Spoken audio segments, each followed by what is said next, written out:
Од формирањето на новата влада досега се вработени 26 лица, вклучувајќи ги оние со авторски договори. Се работи за специјални советници во кабинетите на министрите без ресор, генералниот секретар и други именувани функционери. Овие вработувања се од времен карактер, односно престануваат во истиот момент кога истекува или завршува мандатот на ресорниот функционер.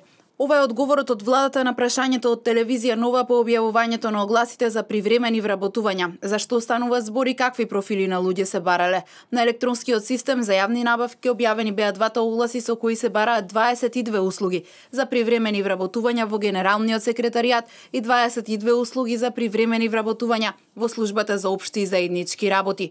За првиот оглас проценетата вредност е речиси 127.000 евра, а за вториот околу 48.000 евра. Сомневањата кои постојат во јавноста се дека овие огласи се отворени со цел вработување и ангажирање на лица кои одработиле за претходната опозиција.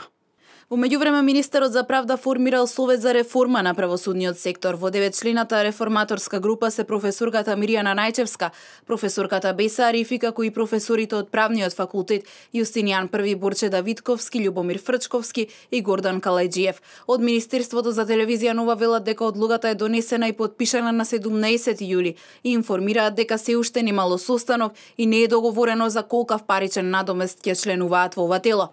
Од ВМРО-ДПМН обвинуваат за брутална партизација и на полицијата.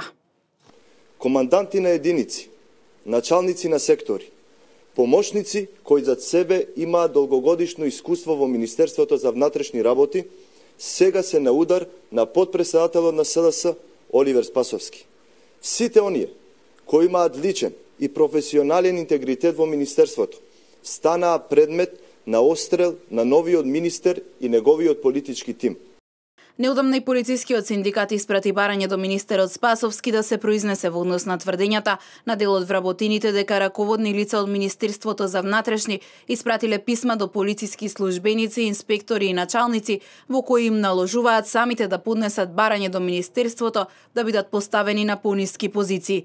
Министерот тврди дека такво нешто не постои и дека се е законски. Јас го добив писмото, меѓутоа претходно информацијата добив од јавноста. Направени се проверки, не постои воопшто таков случај.